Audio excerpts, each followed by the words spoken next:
नमस्कार, मैं हूं पूजा सिंह और आप देख रहे हैं अपना उत्तर प्रदेश का ये खास बुलेटिन। चलिए बुलेटिन की शुरुआत करेंगे देश और दुनिया की तमाम बड़ी खबरों के साथ। तो वहीं बड़ी खबर सामने आ रही, जहां सीएम योगी आदित्यनाथ की संभावित यात्रा सिंगापुर और जापान की यात्रा संभावित 22 और 27 फरवरी के बीच यात्रा संभावित एक डेलीगेशन भी जाएगा सीएम के साथ। तो वहीं आपको बताते चले, उत्तर प्रदेश के मुख्यमंत्री योगी आदित्यनाथ की संभावित विदेश यात्रा की तैयारियां चल रही। मुख्यमंत्री 22 से 27 फरवरी के बीच सिंगापुर और जापान के दौरे पर जा सकते हैं। इस यात्रा में मुख्यमंत्री के साथ एक डेलीगेशन भी शामिल होगा। यात्रा का उद्देश्य दोनों देशों के साथ राजनीतिक, आर्थिक और तकनीकी सहयोग को बढ़ावा देना बताया जा रहा है। अधिकारियों के अनुसार यात्रा की योजना अंतिम चरण में और सभी तैयारियां पूरी की जा रही हैं।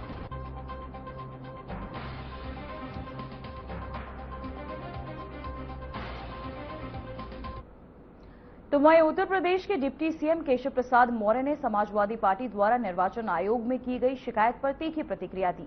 उन्होंने कहा कि भारतीय जनता पार्टी और अनगढ़ आरोप नहीं लगाए जाने चाहिए। यदि विपक्ष के पास कार्यकर्ता है तो वे बूथ केवल अधिकारियों के पास जाकर स्थिति की जानकारी ले सकते हैं। उन्होंने स्पष्ट किया कि चुनाव आयोग द्वारा जितने अधिकार बीजेपी को प्राप्त है, उतने ही अन्य राजनीतिक दलों को भी हैं। डिप्टी सीएम ने कहा कि बीजेपी का कार्यकर्ता दिन रात मेहनत कर रहा है और जनता के बीच सक्रिय है। उन्होंने सपा प्रमुख अखिलेश यादव पर भी दुष्प्रचार का आरोप लगाया। केशव मौर्य ने दावा किया कि 2027 का विधानसभा चुनाव समाजवादी पार्टी हार रही है। उन्होंने कहा कि सपा के पास गुंडे और माफिया है और ऐसे लोगों का काम बीजेपी नहीं करेगी। सही रहे कि जितना चुनाव आयोग के द्वारा अधिकार भारतीय जनता पार्टी को है, उतना ही दूसरे राजनीतिक दलों को है। लेकिन श्री अखिलेश यादव जी और समाजवादी पार्टी लगातार अफवाह फैलाने का काम कर रही है, दुष्प्रचार करने का काम कर रही है। 2027 हार रही है, इसलिए इस प्रकार का मैसेज देने की कोशिश कर रही है कि जैसे कि कोई वोट काट दिया गया, कटवा दिया गया। हमारा पार्टी का कार्यकर्ता दिन रात मेहनत करता है, बूथ पर दौड़ रहा है, और समाजवादी पार्टी के गुंडे, अपराधी, माफिया, उनके पास वर्कर है नहीं और उनके लोग काम नहीं कर रहे हैं, तो उनका काम भाजपा थोड़ा ना करेगी। फैलाना बंद करे। अगर उनके पास कार्यकर्ता है तो बूथ पर जो बीएलओ हैं या जो संबंधित अधिकारी हैं, उनके पास जाकर के वो फार्म 6 से भी नेट जो देना चाहे वहां जाके दे, और भाजपा पर आरोप न लगाए। मतलब शीशे के घर में रह करके दूसरे के घर में प्रहार करते हैं, तो वह ठीक नहीं है। भारतीय जनता पार्टी का कार्यकर्ता दिन रात मेहनत कर रहा है, हमारे जनप्रतिनिधि मेहनत कर रहे हैं, लगातार एक जो प्रक्रिया है उसका पालन करते हुए काम कर रहे हैं। तो वहीं मुख्यमंत्री हेमंत बिस्वा शर्मा ने मिर्जापुर के विंध्याचल मंदिर में पूजा अर्चना की। उन्होंने कहा कि राहुल गांधी की मानसिक स्थिति ठीक नहीं है और उन्हें इलाज की जरूरत है। सीएम ने इतिहास पर टिप्पणी करते हुए कहा कि टीपू सुल्तान ने हिंदुओं पर अत्याचार किया, जबकि शिवाजी महाराज हिंदुओं के रक्षक थे। उन्होंने असम में मुस्लिम आबादी बढ़ने पर चिंता जताई और बताया कि कई लोग बांग्लादेश से आए हैं। पूर्व कांग्रेस नेता भूपेन बोरा ने से मुलाकात तय की और उन्हें बीजेपी में शामिल होने का निमंत्रण भी दिया।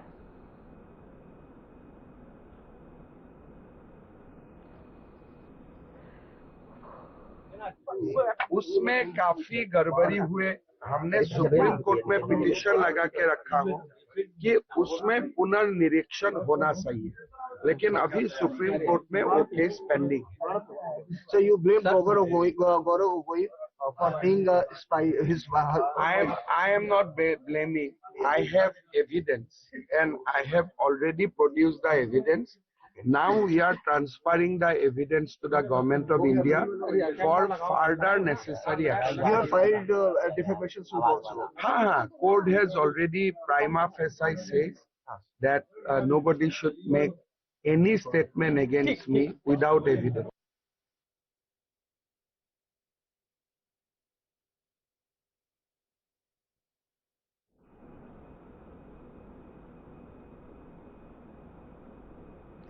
तो वहीं मुख्य निर्वाचन अधिकारी नवदीप रिणमा ने लखनऊ में प्रेस कॉन्फ्रेंस में स्पष्ट किया कि वोटर सूची का विशेष संक्षिप्त पुनरीक्षण पूरी तरह कानूनी और पारदर्शी प्रक्रिया के तहत हो रहा है। उन्होंने कहा कि किसी का नाम बिना नोटिस और सुनवाई के नहीं हटाया जाता। अब तक करीब 1,28,000 फॉर्म 6 और फॉर्म 7 आवेदन जमा किए गए, जो जनता, बीएलओ या राजनीतिक दलों के अधिकृत एजेंटों के सामने प्रस्तुत किए गए। वहीं बलिया, बस्ती, बधुना, बाबागंज, सकलहीड़ा और साथ ही प्रतापगढ़ में वोट कटने के आरोप निर्धार है।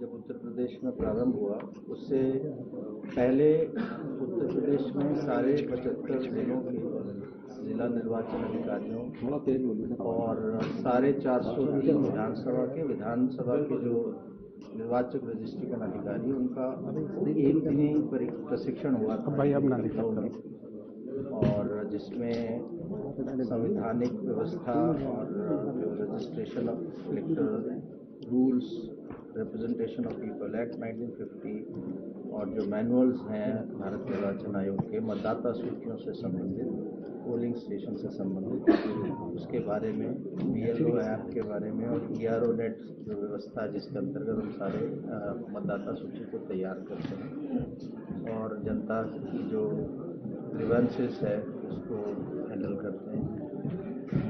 पुनरीक्षण हमारी ट्रेनिंग के बाद और पुनरीक्षण कार्य से पहले कुछ जिलाधिकारी बदले और पुनरीक्षण प्रारंभ होने के बाद भी विभिन्न कारणों से कुछ इलेक्टोरल रजिस्ट्रेशन ऑफिसर बदले।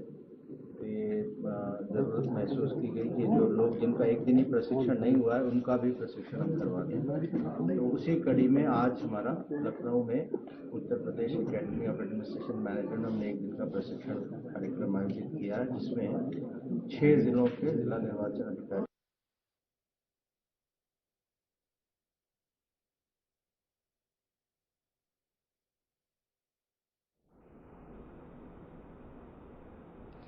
तो वहीं अखिलेश यादव ने उत्तर प्रदेश में जारी SIR नोटिस को लेकर गंभीर चिंता जताई है।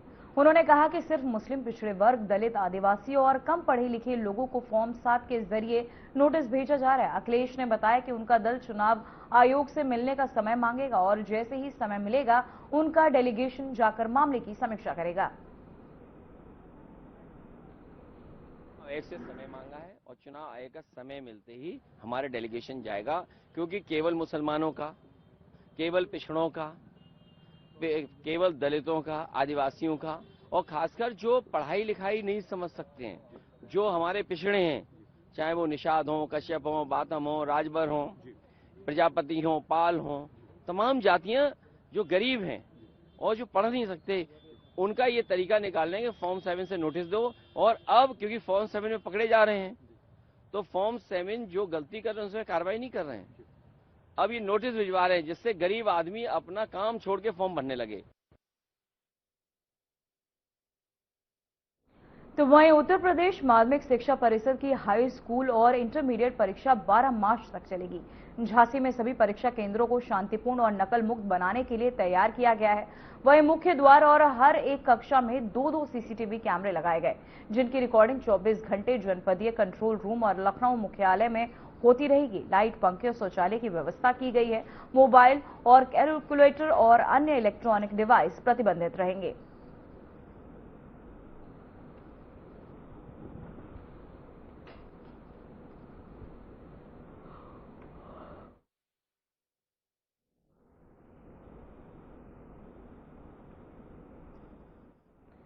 तो वहीं आपको बताते चले, इस दौरान परीक्षा की तमाम तैयारियां की जा चुकी हैं और हर कक्षा में 2-2 CCTV कैमरे लगाए गए हैं। साथ ही इस दौरान नकल ना होने देने के लिए भी तमाम तैयारियां इस दौरान की गई है। वहीं आपको बता दें 12 मार्च तक चलेगी परीक्षाएं, जिसे लेकर सरकार पूरी तैयारियां कर चुकी है। हर कक्षा में 2-2 CCTV कैमरे लगाए गए हैं। साथ ही झांसी में परीक्षा केंद्र तैयार हो गया है।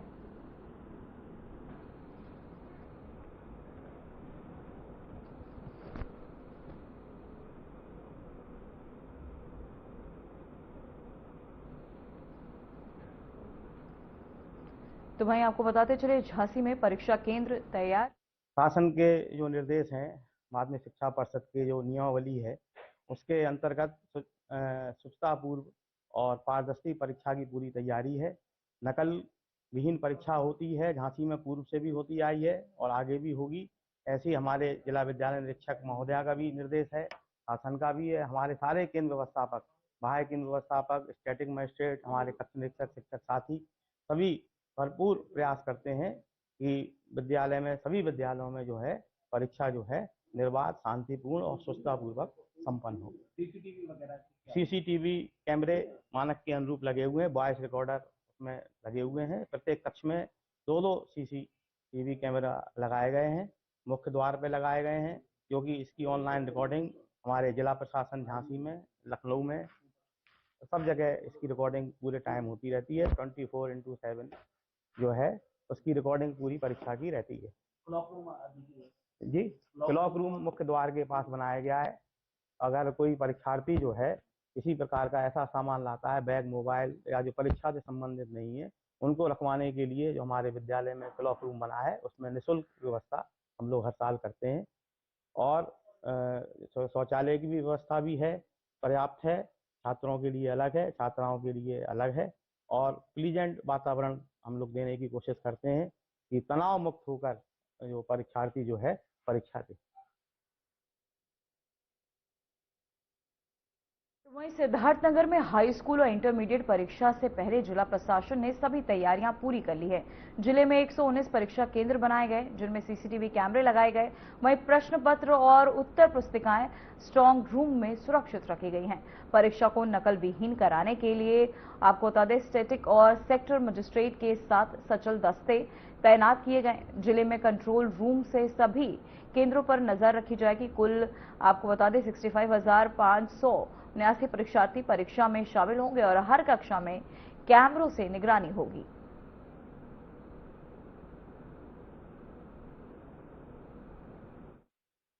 सबसे पहले तो मैं आप लोगों को धन्यवाद ज्ञापित करना चाहूँगा कि आप आए और विद्यालय की तैयारियों के बारे में जायजा लिए।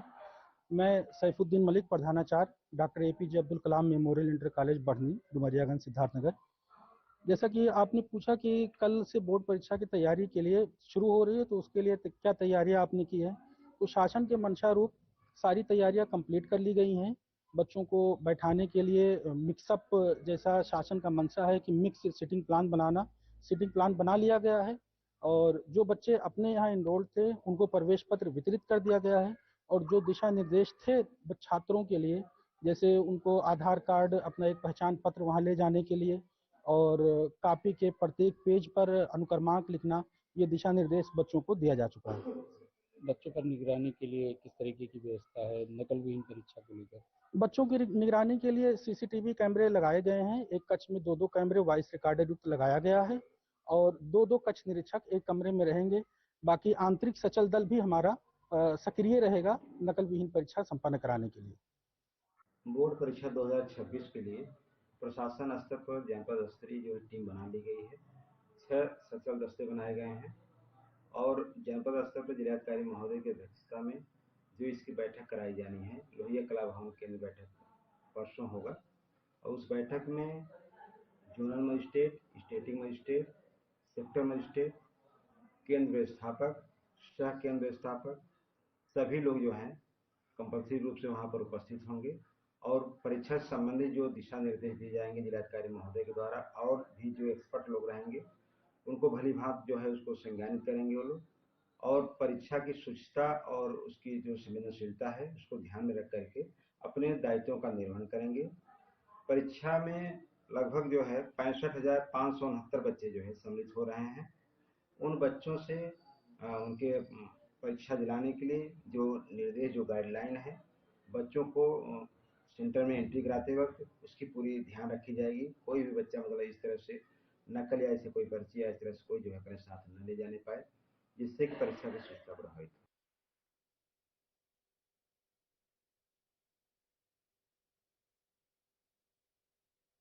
तो वहीं सहारनपुर में हाई स्कूल और इंटरमीडिएट बोर्ड परीक्षाओं को शांतिपूर्ण और नकल मुक्त कराने के लिए प्रशासन ने सभी तैयारियां पूरी कर ली हैं। जिले में आपको 29 परीक्षा केंद्र बनाए गए, जिन्हें 6 जोन और 13 सेक्टर में बांटा गया। प्रत्येक केंद्र पर आपको बता दें सेक्टर मजिस्ट्रेट, केंद्र और व्यवस्थापक और अतिरिक्त व्यवस्थापक तैनात रहेंगे। सभी कक्षाओं को स्ट्रांग रूम में सीसीटीवी कैमरे लगाए गए। वहीं कलेक्टर मॉनिटरिंग सेल से लाइव निगरानी होगी और फ्लाइंग स्क्वाड सक्रिय रहेगा। हाई स्कूल में लगभग 35,000 और इंटरमीडिएट में 30,000 विद्यार्थी परीक्षा देंगे।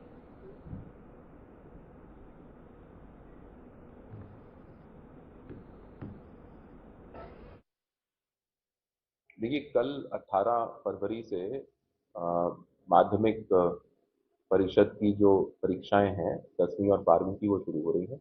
ये 12 मार्च तक चलेगी और हमारे यहाँ पे 89 सेंटर्स पर ये परीक्षाएं होंगी और इन सभी सेंटर्स पर व्यापक सुरक्षा व्यवस्थाएं और फोर्स की तैनाती की गई ताकि ये जो परीक्षाएं हैं ये बिल्कुल निष्पक्षता से शुचितापूर्वक और बिना किसी चीटिंग के नकल विहीन करवाई जा सके। हर सेंटर पर हम लोगों ने एक एक स्टैटिक मजिस्ट्रेट लगाया है जो पूरे टाइम परीक्षा की अवधि के दौरान वहाँ पर उपस्थित रहकर परीक्षाओं पर नजर रखेंगे। इसके अलावा जो हमारे सेक्टर मजिस्ट्रेट्स हैं और जोनल मजिस्ट्रेट्स हैं ये भी लगातार भ्रमणशील रहेंगे। पूरे जिले को 6 जोन में बांटा गया है जहां पर हमारे जो जोनल मजिस्ट्रेट्स हैं वो भ्रमणशील रहकर और उनके नीचे जो सेक्टर मजिस्ट्रेट्स हैं वो भी भ्रमणशील रहकर इस पूरी गतिविधि पर ध्यान रखेंगे, इस पूरी निगरानी रखेंगे। सहारनपुर में कल से शुरू होने वाली बोर्ड परीक्षाओं को लेकर जिला प्रशासन ने पूरी तैयारी कर ली है। बोर्ड परीक्षाओं को लेकर नकलविहीन और शांतिपूर्ण ढंग से संपन्न कराने के लिए जिला अधिकारी मनी बंसल ने बताया कि बोर्ड परीक्षाओं को लेकर सभी तैयारियां पूरी कर ली है। सहारनपुर जनपद की बात करें तो जनपद में कुल 89 परीक्षा केंद्र बनाए गए हैं। पूरे जनपद को 6 जोन और 13 सेक्टरों में बांटा गया है। सभी केंद्रों पर सीसीटीवी कैमरे निगरानी करेंगे जिसका सीधा कंट्रोल जिलाधिकारी कार्यालय से रखा जाएगा। परीक्षा के दौरान फ्लाइंग स्क्वाड टीम को भी सक्रिय किया गया है। वहीं जनपद में कुल जो छात्राएं हैं 35,000 हाई स्कूल और इंटरमीडिएट के 30,000 छात्राएं परीक्षा देंगे। सहारनपुर से आर्यन टीवी नेशनल के लिए जोगेंद्र कल्याण।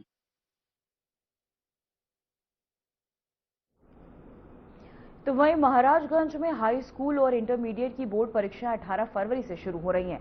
कुल 104 परीक्षा केंद्र बनाए गए हैं जहां 70,541 छात्र छात्राएं परीक्षा में बैठेंगे। नकल मुक्त परीक्षा सुनिश्चित करने के लिए सीसीटीवी कैमरे 104 मजिस्ट्रेट और 1 जिला कंट्रोल रूम की व्यवस्था भी की गई है। वहीं डिस्ट्रिक्ट मजिस्ट्रेट संतोष कुमार शर्मा ने गणेश शंकर विद्यार्थी मेमोरियल इंटर कॉलेज में तैयारियों का निरीक्षण किया।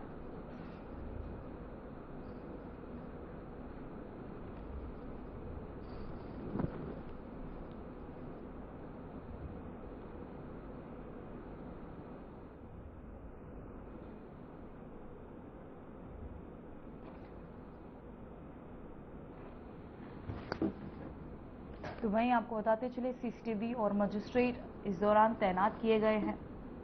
साथ ही 70,551 छात्र छात्राएं इस दौरान शामिल होंगी। सीसीटीवी के जरिए इन कक्षाओं की निगरानी की जाएगी। मजिस्ट्रेट बनाए गए 104 परीक्षा केंद्र बनाए गए हैं।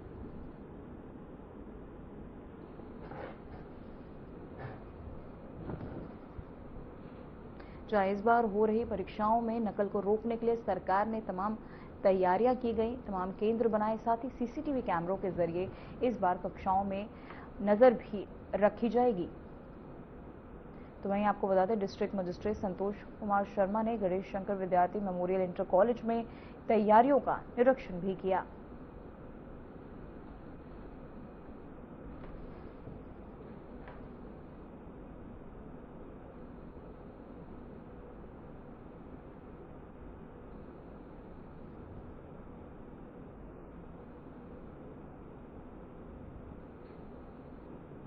तो वहीं आजमगढ़ के मुबारकपुर थाना क्षेत्र में 27 साल पहले 2 समुदाय के दंगे में हुई हत्या के मामले में अदालत ने 12 आरोपियों को आजीवन कारावास और 50,000 रुपए जुर्माना लगाया। वहीं जिला और सत्र न्यायाधीश जयप्रकाश पांडे ने फैसला सुनाया। पीड़ित 27 अप्रैल 1999 से लापता था, जिसकी सिर कटी लाश 30 अप्रैल को राजा भाट के पोखरे से बरामद हुई। जांच में पता चला कि मुहर्रम जुलूस से लौटते समय उन्हें विशेष समुदाय के लोगों ने मारकर उनकी हत्या कर दी थी।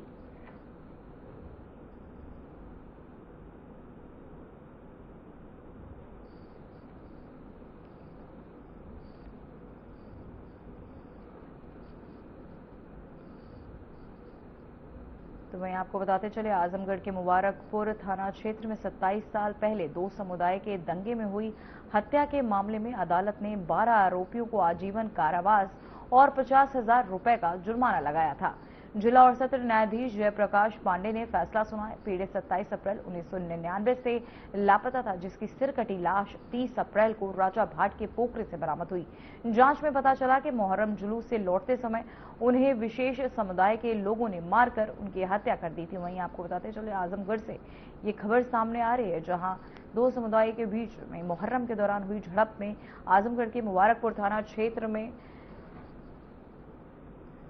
इसी खबर पर तमाम जानकारी के साथ हमारे संवाददाता आदर्श जुड़ चुके हैं। आदर्श, में जानना चाहूंगी आजमगढ़ में हुए इस हत्या को लेकर क्या क्या खुलासे सामने आए हैं? मैम, 27 साल पूर्व शिवा सुनी के दंगे में हुई एक हत्या के मुकदमे में सुनवाई पूरी करने के बाद अदालत ने 12 आरोपियों को आजीवन कारावास तथा अर्थदंड की सजा सुनाई है। यह फैसला जिला जज एवं सत्र न्यायाधीश जयप्रकाश पांडे ने आज मंगलवार को सुनाया है। बता दें कि इस मामले में 4 दिन पूर्व अदालत ने मुकदमे में सभी को दोषी करार किया था। जी, मैं जानना चाहूंगी अदालत ने आपको बता दें दोषियों को आजीवन कारावास की सजा सुनाई है, इसे लेकर आप क्या कहना चाहेंगे? हम इसको लेकर यही कहना चाहेंगे कि इस पे अच्छी कार्रवाई हुई है और ये 27 साल पूर्व मामला था। मैम जी, आरोपियों पर 50,000 रुपए का जुर्माना भी अदालत के तहत लगाया गया है। जी,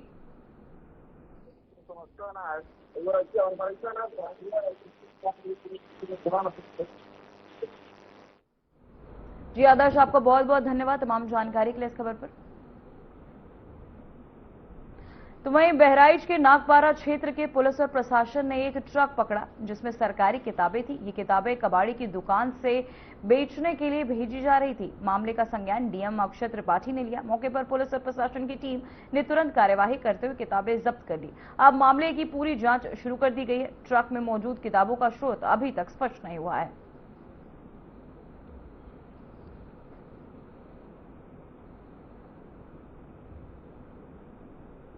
सरकारी फोन पे सूचना मिली थी कि पाठ्य पुस्तकें जो सरकारी हैं वो ट्रक से ट्रांसपोर्ट की जा रही है। तो तत्पश्चात उस ट्रक को पकड़ाया गया जो लखीमपुर में पकड़ा, वापस हम लोग जनपद में लेके आए। वर्तमान में उसको चेक करा रहे हैं कि ये किताबें जो उनके पास मिली है वो कहाँ से आई है। जहाँ तक जिले के शिक्षा विभाग का है, उनका कहना है कि जो उनका स्टॉक है हमारे जिले का वो पूरा है। तो एक प्रशासनिक कमेटी के माध्यम से उनके स्टॉक का वेरिफिकेशन किया जा रहा है और उचित विधिक कार्रवाई आगे की जाएगी ट्रक के खिलाफ। एवं जहां से वो किताब उन्हें प्राप्त की है तो पूरी चेन इसकी समझी जाएगी कि उनको ये कैसे।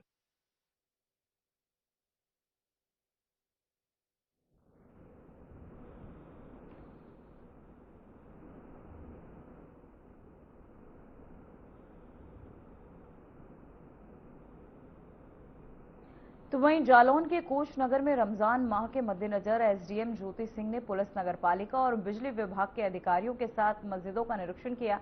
निरीक्षण के दौरान मस्जिदों और आसपास के क्षेत्र में गंदगी मिलने पर एसडीएम ने नाराजगी भी जताई है। उन्होंने अधिकारियों को सफाई, रोशनी और पेयजल की पर्याप्त व्यवस्था सुनिश्चित करने के सख्त निर्देश दिए। रमजान के दौरान सड़कों पर अतिक्रमण करने वालों और एसडीएम और पुलिस प्रशासन ने कड़ी चेतावनी दी। वहीं अधिकारियों ने मस्जिदों और आसपास के वार्डों की तैयारियों का जायजा लिया और आवश्यक सुधार करने का आश्वासन भी दिया।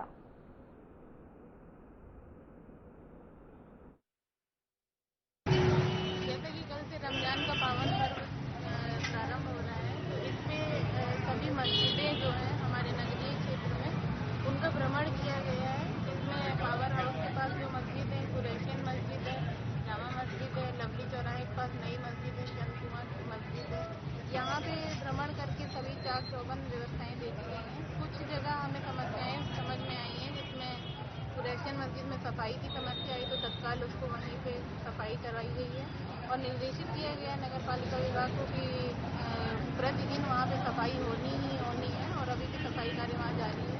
लवली चौराहे के पास एक सीवर की समस्या मुझे दिखी है, जिसका तत्काल यही साहब को निर्देशित किया जाए कि अभी 2-3 घंटे में उसको भी निर्धारित करवा दें।